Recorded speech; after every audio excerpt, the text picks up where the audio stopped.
Good evening, everybody. It's Tuesday. Not only is it Taco Tuesday, it's our Turf Tuesday. Hello, everybody, and welcome to another fantastic episode of the Our Turf Football Podcast. We've got Kate, we've got Lisa, and we've got me, Sonia, here to talk about some fun stuff. Hey, Big Red. Yes, thank you, Big Red. Actually, as you do this, if you guys are watching on Twitter, if you're watching on Facebook, head on over to the YouTubes so that you can interact with us like Big Red is doing. And we can put your comments up. We'll answer questions. We'll do all the things. So come on over.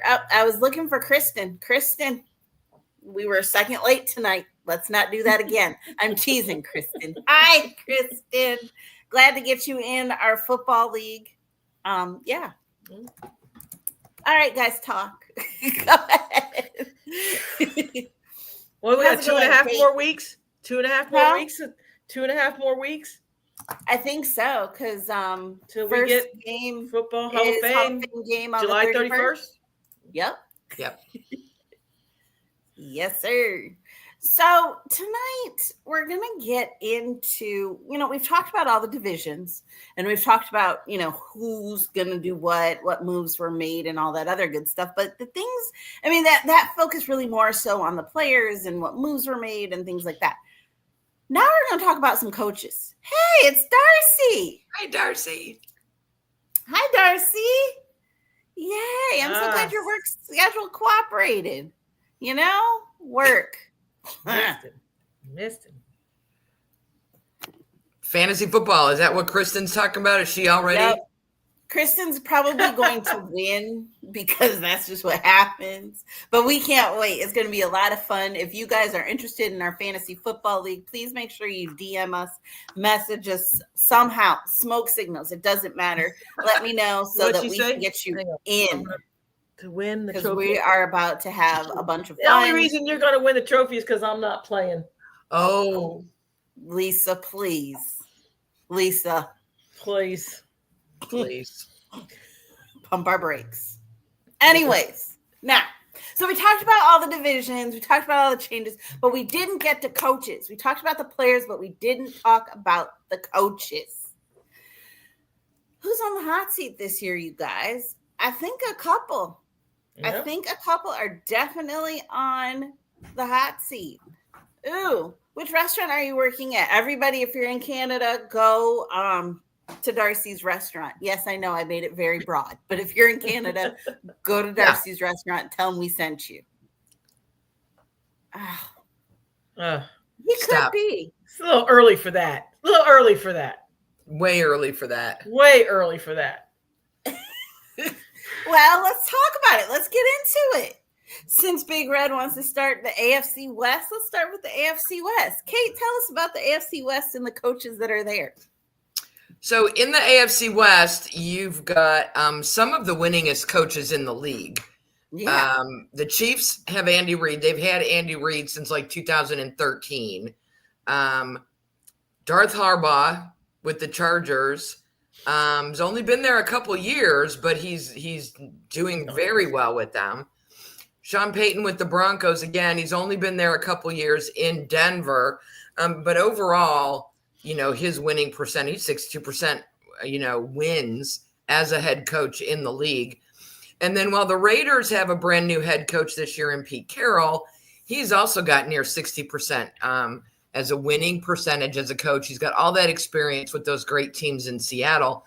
So that division, I think, is one that is super stacked. And it's interesting that we're starting with it because I think top to bottom, those are the best four. I would put those up as the best four coaches in the league, like the best division when it comes to head coaches. I'll agree. Lisa, what do you think? Yeah, they're all safe. In terms of coaching. They're all safe. They are definitely all safe. It may make that division a little more competitive if Pete can whip those Raiders into shape. That's the question in that division. But I think it's a little early to say to put Jim Harbaugh up for Coach of the Year. He's got some quarterback issues he needs to work out. I mean, but let's say he does get those quarterback issues resolved and worked out. Let's say he truly is a quarterback whisperer and Justin Herbert does the thing that we all hope he can do. I mean, to be fair, Big Red did say the best coach next year, not necessarily coach of the year, because we know that those two aren't necessarily one and the same. So how do you judge best head coach? Is he going to win more games than the Chiefs? I don't think so. Or the Eagles? I don't think so. So if you're just looking at wins, I don't know that the Chargers can put up 14 or 15 wins. It's one of those things where, for me, it's how well does the coach have that locker room under control? You almost need 6-7 weeks into the season. If Mike Tomlin can let's go talk AFC North.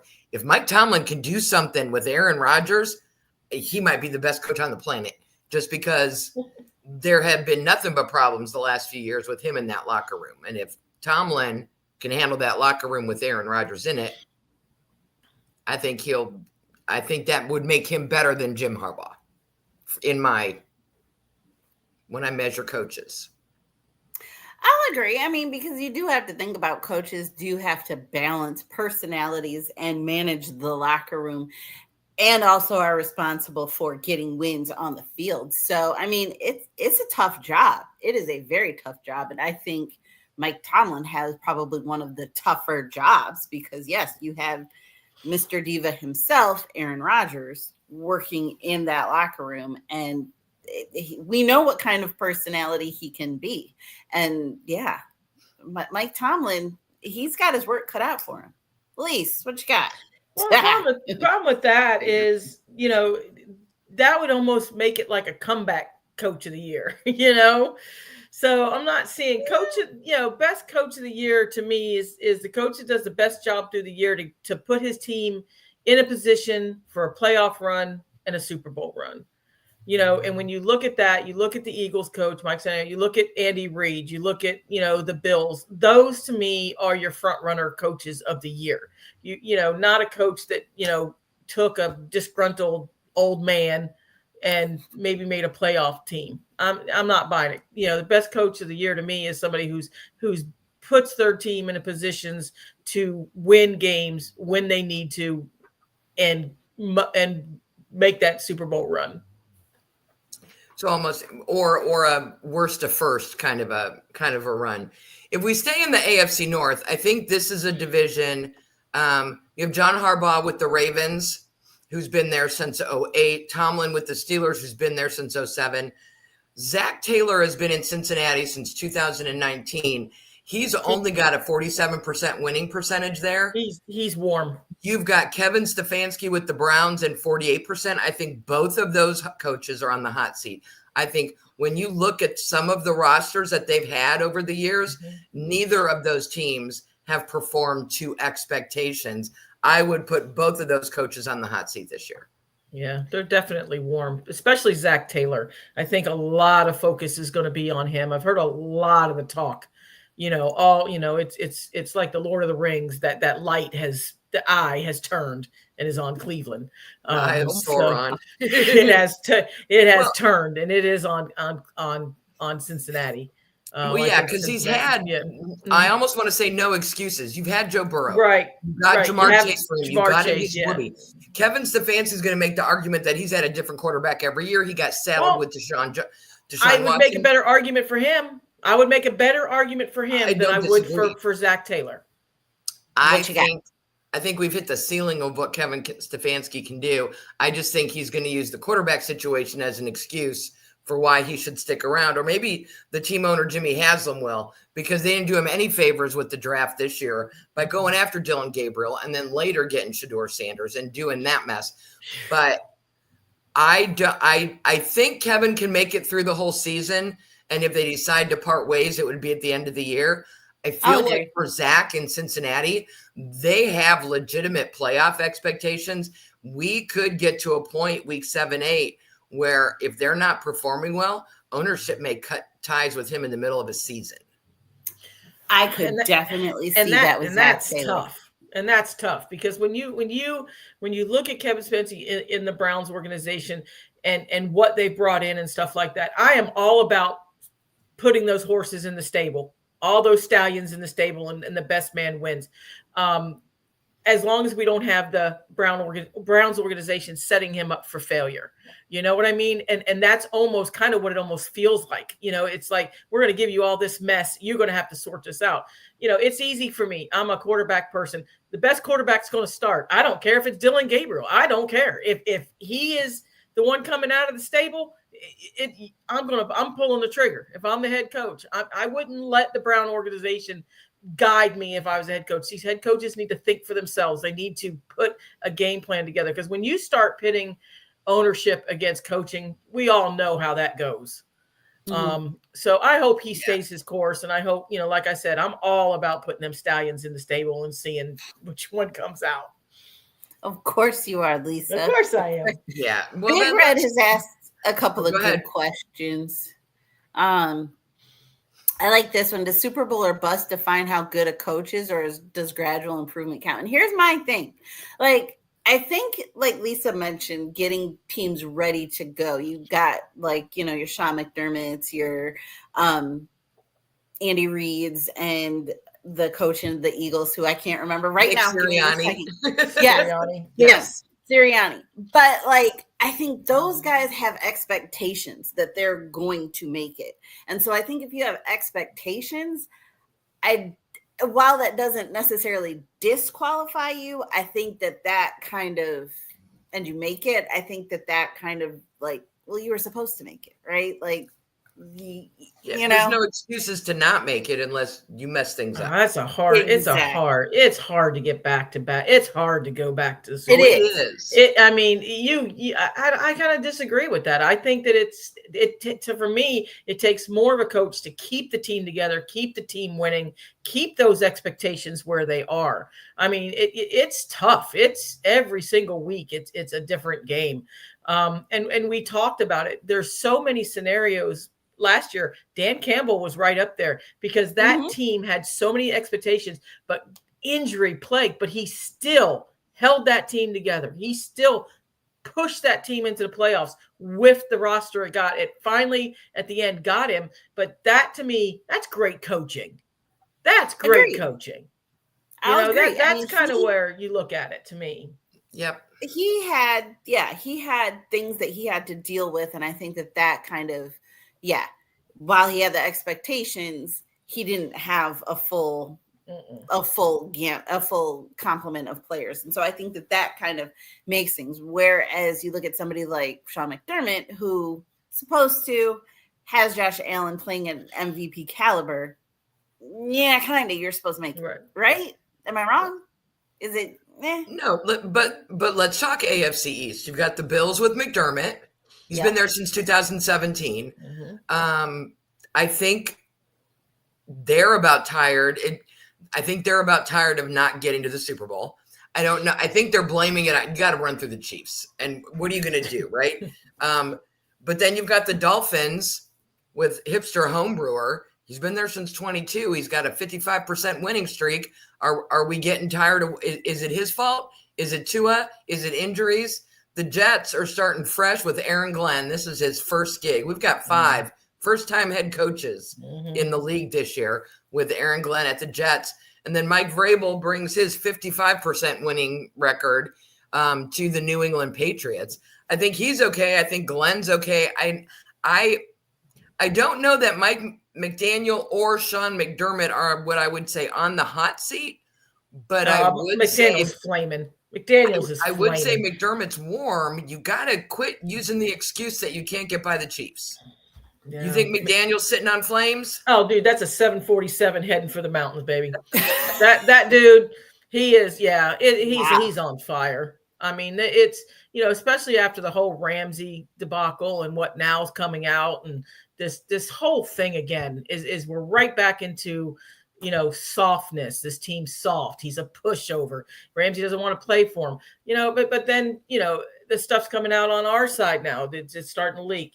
Ramsey was late to meetings. He, was never held accountable. He and we've seen players that hold themselves high on a pedestal. Why do I, team meetings are important. You have to keep meetings going. You got a guy coming in 15, 20 minutes late because he thinks he's the star of that defense. You can't have that. You can't have that. You cannot have that diva. You got to play as a team. If you're going to play as a team, you work as a team. You're a team player. So who did what? I don't know. But I think that whole scenario now about nobody wanting to play down here in Miami, more Rasheen came out with a whole bunch of stuff about it. So yeah, I think he's flaming. I think he is, okay. As far as the AFC East, I think he is the one coach that has to win. He has to win. Fair. I'll agree. So let's finish up the AFC then with the South. In the Texans of Houston. In Houston, you've got DeMeco Ryans. This is one of, I'm not saying the youngest coaches from an age standpoint. I mean, 23, 24, 25. This entire division has gotten new head coaches in the last 2 years. You've got DeMeco Ryans with the Texans. You've got Shane Steichen. I can never say his name right, with the Colts. And he's a 50-50 guy. Liam Cohen is another one of our first-year head coaches taking over the Jaguars. Brian Callahan with the Titans finished his first season at a whopping 3-14. I'm not saying he's on a hot seat, but I kind of feel like he's another one who better do something this year. It was his team. He got to have input into the draft. He got to have input into the offseason. We should start to see some of his players that he picked get on that roster this year. I kind of feel like he needs to win some games, but the rest of them I think are safe. Yeah, I think improvement, like you said. I think if you completely tank, we might have an issue. He might be another one that might get let go if things go very bad. But that's a hard one because it's the whole, like you said, it's his new style. This is his team this year. Like you said, these are his guys. He's going to have to step up and take responsibility for that, and see what happens. The Colts, that's an interesting one because of the whole Jim Irsay being gone. We got to get her insight. We got to kind of pick her brain a little bit on where her mindset is. You know what I mean? Mm-hmm. So it'll be interesting there. And Richardson's a huge question mark, as we know. Yeah. So it's going to be interesting to see what happens there. But I think if you see steady, if he won 3 games, if he wins 6 games, is he safe?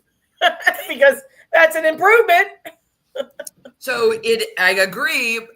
But it's also, how did he win them? Were they within 7 on a few more games? Like, were they close? Yeah, Sonia's been on the losing end of that. We just can't get lucky losing 1 and 2 point games. Yes. We just want to, if there's some of those, if they're 6-11 and they're getting blown out by 15, 20 points a game in those losses, yeah, that then is it a personnel issue? Is it a coaching issue? But right.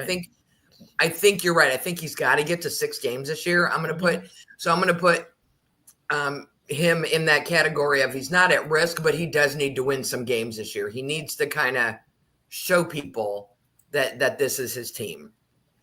So that gives us really 3 coaches that we're going to call it from week 1 on the hot seat in the AFC: Dolphins, Bengals, Browns. Yep. And then we got a couple that better win some games. Their seat may get warm as the season goes on. The NFC's a little more interesting to me because we've got 3 first-time coaches. We'll start with the East. The Eagles with Nick Sirianni's got a 71% winning percentage. He ain't going nowhere. He ain't going nowhere. You got Dan Quinn with the Commanders. He's not going anywhere. He got there in 24. He's won 54%. He's making his mark with that team. He took them to 12-5 last year. Yeah, Brian Schottenheimer, first time as a head coach in Dallas. Lord only knows what's going on with him and Jerry, and how long that leash will be that Jerry gives him. Brian Daboll has been in New York with the Giants since 2022. They won 3 games last year. He has a whopping 36% win rate in his NFL head coaching career. I didn't like him when he was a special teams coach in Cleveland. I am absolutely lighting up the flames under his seat. Agreed. I am with Darcy right now. I'm still shocked that he has a job. I think this is it. I think he has to do something with what he's got this year. Now, I am optimistic, and I think it could be done, but it definitely has to be done this year, or else, yeah. This dude's got pictures of somebody's naked mama. That's what I'm saying. Stop it. Because I don't disagree. Something's wrong. I'm sorry. I mean, I know they had the Daniel Jones experiment. We got a couple of head coaches here who are living and dying and using the excuses of their quarterback situation, and that's going to get old. I would have fired him on the Chicago. I would have fired him and that GM with the Barkley stuff. As soon as they lost him to the Eagles, they would have been, everybody in that staff would have been gone. Because, we saw the things where he was sitting there like, well, we're going to let him test. Dude, you are an idiot. Right. And see, it's interesting that you brought up QBs, because our friend Big Red just asked this question a little bit ago. Is a good coach defined by the success of their quarterback, or is there more than that? I think Ask Bill Belichick. Hell yeah. Ask Bill Belichick. And Don I think a good quarterback can make a middle of the road coach look better. Can we name a coach that didn't? The only coach that comes to mind to me from a team that went, but then they only went once, was with Trent Dilfer with the Ravens, and that was, like I said, that was all defense. Good God, they won that team. But I mean, when you look at I'm talking about back-to-back Super Bowls, 8 championships and stuff like that. Is there a coach on there that didn't have a great quarterback or an elite quarterback? Well, who was mediocre that went? Chiefs, Rams. Who'd they have? Matt Stafford then, or was that still Jared Goff? I mean, he's gone with both Goff and Stafford. Buccaneers had Brady. Patriots had Brady. I'm running through. It's been a while. I know there are some. But look at Mahomes with Randy Reed. I got to go back to 16 and the Panthers. Like, I got to go back almost 10 years just to find someone that I don't think had an elite quarterback. But you got to go even back. You got to go back 15 years. It's fair to say that a good quarterback, above average elite quarterback, helps. Yeah, right. I think because the game has changed so much. The days of a Doug Williams or something with the Washington, Jim McMahon, gotta love him, had a ton of personality. He wasn't that good of a quarterback. That was a Bears defense and a running game. Another defense, Defense and running game were a bigger part of the game. In the last, 8 to 10 years, it's a passing league. It's faster, and the quarterback makes so much more of a difference than it did before. Let's jump to the north. Sonia. Dan Campbell with the Lions, been there since 21. Kevin O'Connell with the Vikings, been there since 22. Matt LaFleur with the Packers, been there since 19. Dan Campbell actually has the worst winning percentage in this division at 56, because O'Connell and LaFleur are both at 67, which speaks to Dan's ability to get things done with teams that don't have the best season record, but he gets them through the playoffs.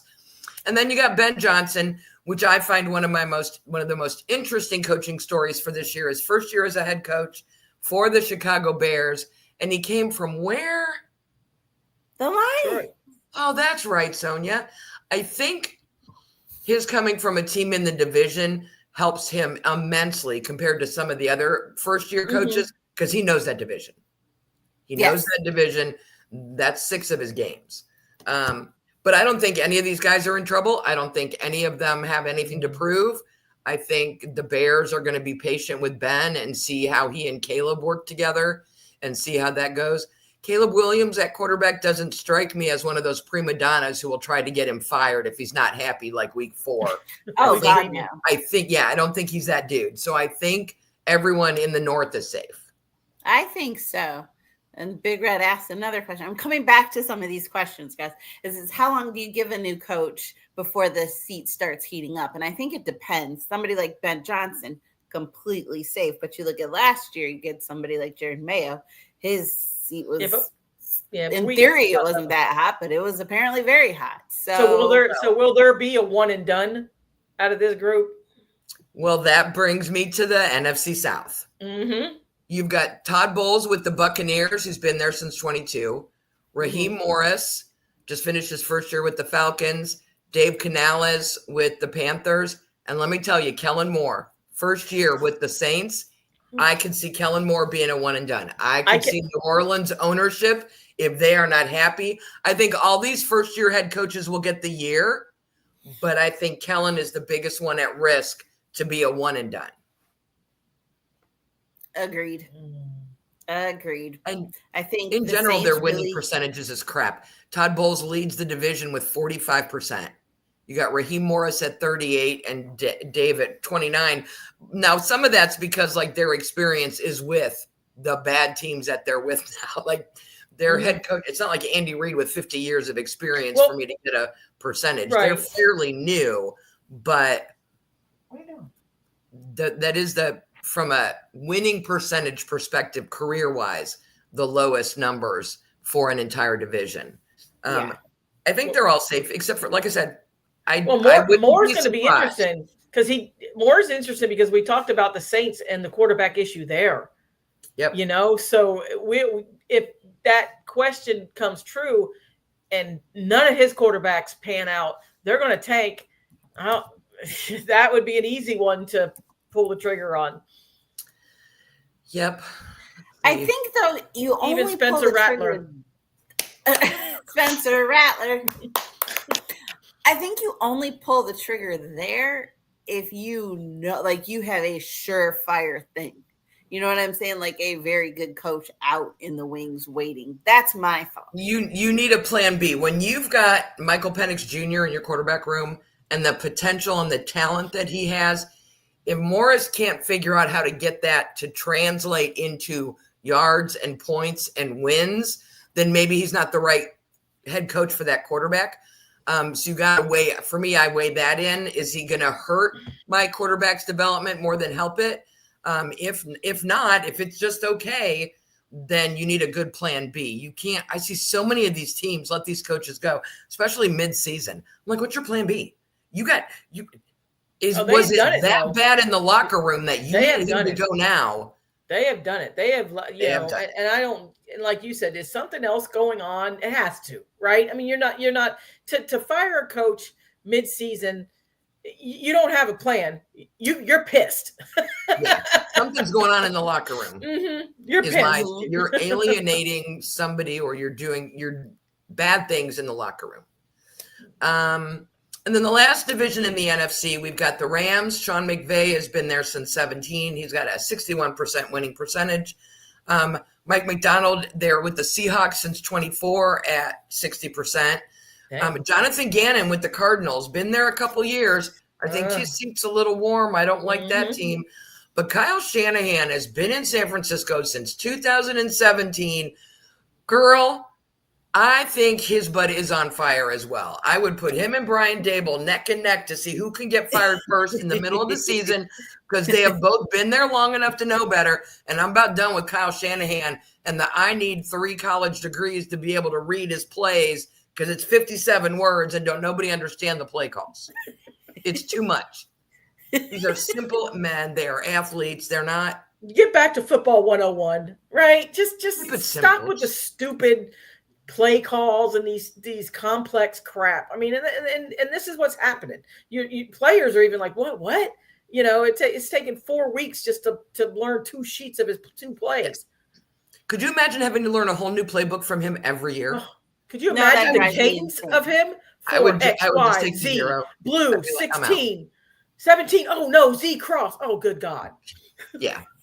So for me, from the NFC, it's Dable and Shanahan that are in trouble, and they could be mid-year goners just because people are sick of them. I think in the AFC, when we talk about McDaniel and Taylor and Stefanski, I think they'll make it through the season, but I think they're coaching for their jobs.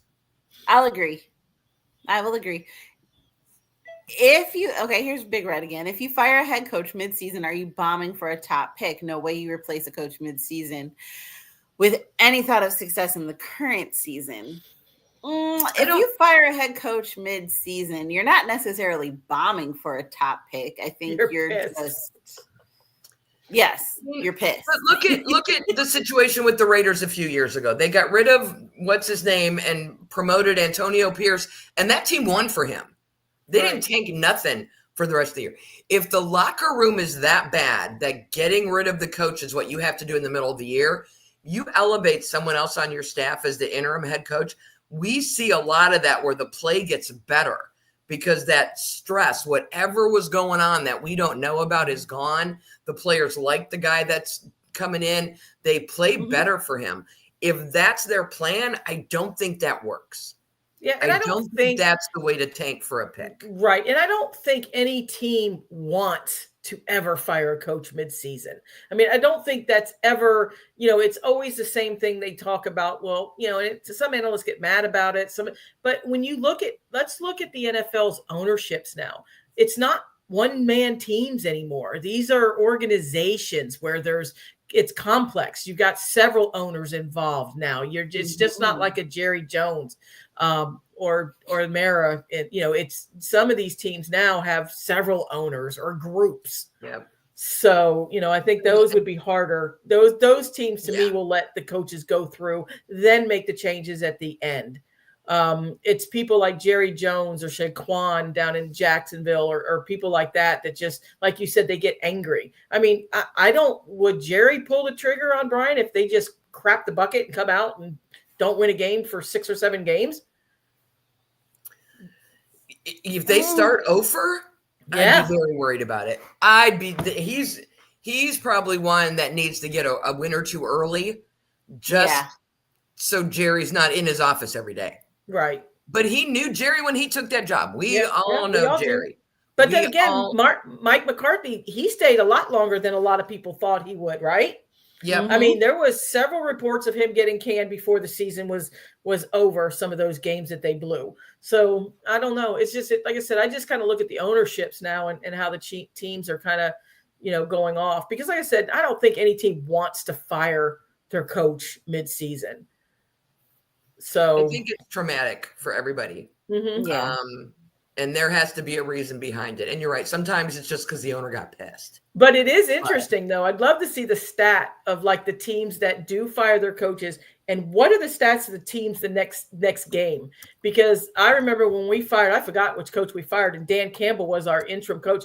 We smacked the Texans down in Miami his first game. I mean, we spanked them. I just wrote myself a note. I'm going to go look that up for next show. Because I'll come back with Kate's fun stack next week. Because it was crazy how it turned. Like you said, that momentum, they played their asses off for him. They smashed the Texans the following game. And Spider I think banana. happened. Are we going Spider 2Y banana, Big Red? I can't with you. Spider 2Y banana. Nope, orange. We're going to orange Z left. Omaha. Blue. God. Those guys are a whole mess. So we've talked about a lot of these. Well, we've talked about all of 32 head coaches. We're putting 5 on the hot seat. We've got a few that we won't be surprised to see. They better win some games early. We won't be surprised to see go mid-season. Is there anyone that you think really has a chance to elevate their team? Like, I don't think Kevin Stefanski's taken those Browns from 3-14 to, I don't even know if they can get to 500. I kind of think Pete Carroll might be able to get those Raiders up over 4 wins. Raiders are fun when they win too. Brian Dable with 3. Ben Johnson inherited a 5-win team. Ugh. Kellen Moore is starting at a 5-win team. Mike Vrabel is starting at a 4-win team. Aaron Glenn is starting with the Jets at a 5-win team. Think any of those guys we talked in the off-season shows about some of the coaching changes last year. I think, Sonia, you were the one that said that Jim Harbaugh move to the Chargers was their best move of the entire offseason because he was going to be such an impact on that team and in that locker room. Do you see any of those guys on this year's head coaching list? Potentially Ben Johnson might be pretty good. We'll see if I want to spoil it. I'll see if you see who I see. I think Ben Johnson might be it. I think he might be it. As much as I hate to admit it. I don't But know. I I think gotta it see a would be lot more him. of that. I gotta I see a don't know lot if more of I'm that. freezing. Yeah, I gotta see a lot more of Ben Johnson. You know, I wanted him in Cleveland. He was a Buckeye. I love him. I wanted him here. I get that he was also a Patriot, but I don't know that qualifies him to coach the Patriots. We'll see. We'll see. And we'll have surprises. I mean, we're Yeah. gonna, like I said, by 6-7 games into the season, we'll probably be talking about one of these coaches that we thought were perfectly safe. Are they in I'm gonna trouble save now? my list. We'll use that for one of our because one of them, there's going to be a surprise. Yeah. There's going to be that one coach that we thought was perfectly safe, and we're by game 6-7 we're going to be like, oh my god, maybe he's not. Yeah, Ben Johnson and Pete Carroll are the two new coaches. I think they're the safe. ones that I think I'm going to be interesting to watch how they do. I think they have a chance at taking their teams from worst to first, or at least worst to not worst. Maybe not. I don't know that the Bears have enough to get to first in that division. No. And I don't know that the Raiders can get over top of the Chiefs, but both those teams might could get into second place depending on how everything goes. So we'll see. And anything can happen too. It's a long season. Yep. It's a very long season. Well, that's all I got on head coaches today. Yep. It will be interesting to see how Dan Campbell does this year. He's had some changes with coaching, with players, so it's going to be interesting. Coaching matters. Coaching matters. That's the other thing I didn't have time to dig up is I was trying to find, and there's not an easy resource, which coaches call their own plays and which ones just do what a head coach is supposed to do, which is, watch your timeouts, throw the red flag, do the coaching things. Well, two of the coaches let their coordinators work. Two of the coaches on the hot seat call their own plays. Zach Taylor calls his own plays, and so does Mike McDaniels. And I think Schottenheimer calls his own plays too. He does. Right? Stefanski pretended to hire an offensive coordinator, but he's still calling plays. Mm-hmm. And then the Jags head coach. I think he could be another one and done. Yep. I don't disagree. Because he's a weird dude. 475. They'll make it to 475. I don't know. I'm hearing good things about Aaron Glenn. The players are really responded to him. They really like him. Yeah. So we'll see. Yeah, it's interesting. All right, you guys. Well, another fun episode. I think next week, are we taking a break? I think next week we're taking a break. We're off. Then the week after that, we're back Get at ready it for the whole season. Yes. We'll actually be able to talk about games. So make sure that you you subscribe, you DM us so that you can get on our fan fantasy league. There's still plenty of room. So come on, we want you. But yeah, another fun time. We will see you guys in a couple of weeks. Be safe out there, drink your water and all the good things. All right. We love you. Bye, guys.